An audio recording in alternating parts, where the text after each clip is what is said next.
मैं हिंदू धर्म पे बहस करने के लिए तैयार हूं। बुलाइए किसी भी आरएसएस के प्रकांड पंडित को, मैं उससे बहस करना चाहता हूं। वो करे हमसे हिंदुइज्म की बहस। किस पे बहस करना चाहता है? रामचरितमानस पे, गीता पे, किस पे बहस करना चाहता है? सन्यासी किसको कहते हैं? सन्यासी कहते हैं जो गृहस्थ धर्म को त्याग देता है, उसको सन्यासी कहते हैं ना। वो सांसारिक सुख को त्याग देता है, उसको योगी कहते हैं।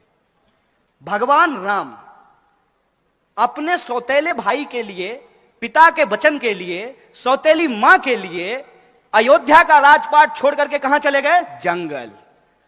योगी जी का ओरिजिनल घर जानते हैं कहां है? उत्तराखंड। उत्तराखंड जो है वहां जंगल है, तो ये जंगल और पहाड़ से कहां आ गए? लखनऊ।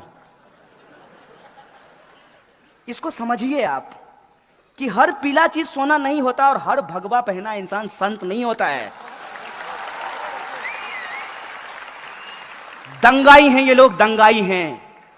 और इनके विचार आप सुनिए। ये जो ढोंगी हैं, इन्होंने एक सेना बनाई। अब देखिए हिंदू धर्म को कितना बदनाम कर रहे हैं। हिंदू युवा वाहिनी, ये हमारे धर्म का अपमान है। हमारे धर्म में तमाम तरह की व्यवस्था अपने आप की गई है। सबसे पहला बात, अरे जो जैसा करेगा वैसा भरेगा, ये मूल बात है। तो कोई अगर अत्याचारी है, पापी है, उसका सजा भगवान देंगे। तुमको टेंडर कब मिला बे? कब बोले राम जी? बताओ हमको, कौन सा तुमको फैक्स आया है कि हमको बड़ा तकलीफ हो रहा है, हमारा घर बना दो? तुम राम का घर बनाओगे? हैं?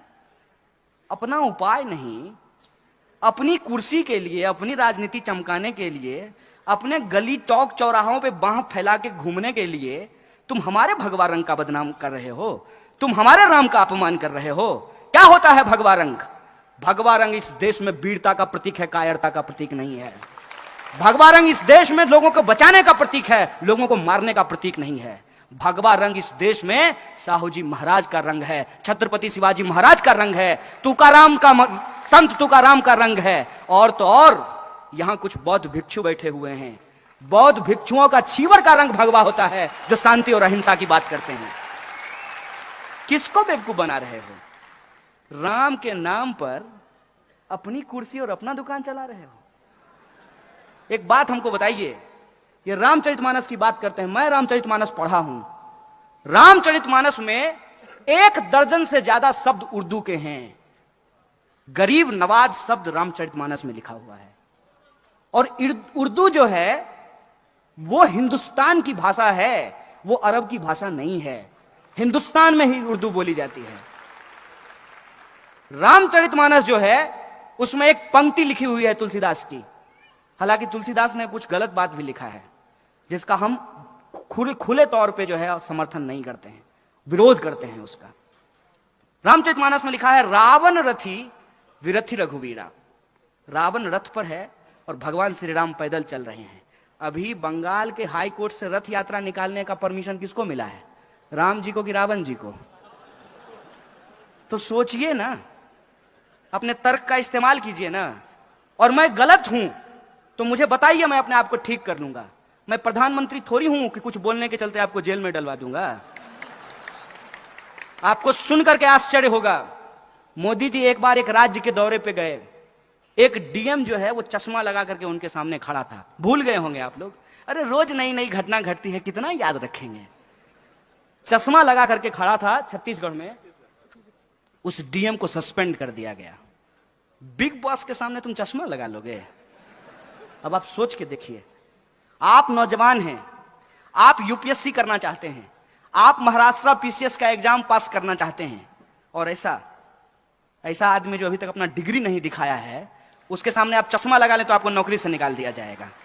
आप ऐसा भारत चाहते हैं क्या? हमने ऐसे भारत की कल्पना की थी क्या? लोगों ने 2014 में मोदी जी को इसी बात के लिए वोट दे दिया था।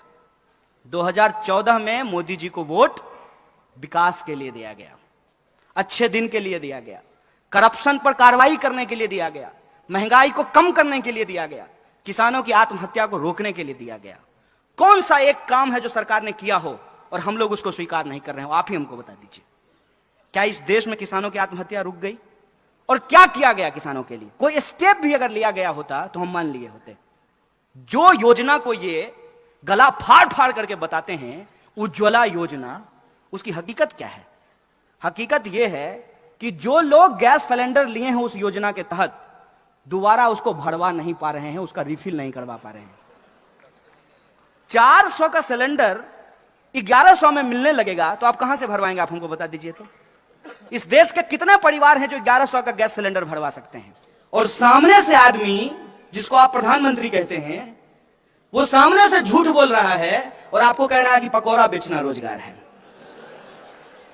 आप लिखिए, my views are not political, A political.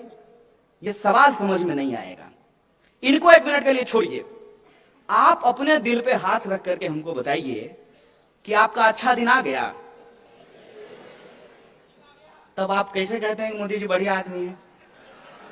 और जब हम मोदी जी पे सवाल पूछते हैं तो कहते हैं कि मोदी जी का विरोध करने के अलावा आपके पास कोई काम नहीं है।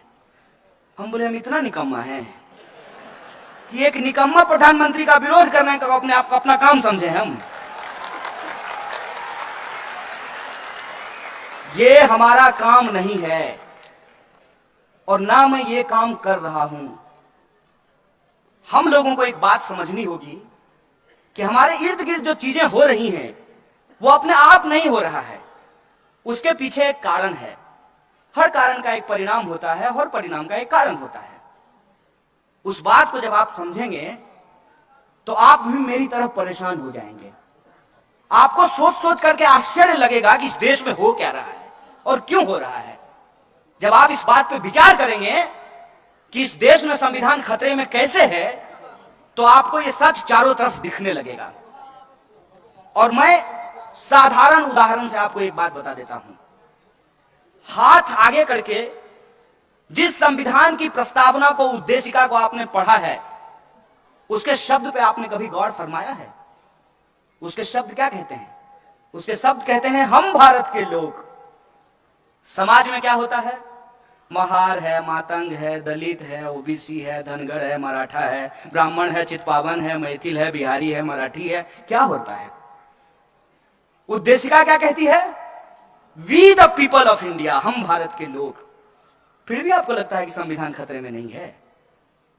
और संविधान की उसी प्रस्तावना के मूल्य क्या हैं कि आप चाहे हिंदू हो या मुसलमान हो, सिख हो या ईसाई हो, बुद्धिस्ट हो या जैनी हो, या आप किसी धर्म को नहीं मानते हो, लेकिन आपका अधिकार किसी और दूसरे भारतीय के अधिकार के बराबर है। यह आपको आपका संविधान अधिकार देता है। महिला हो कि पुरुष हो, काला है कि गोरा हो, मोटा हो कि पतला हो, हमारा वोट बराबर है। यह अधिकार आपको आपका संविधान देता है।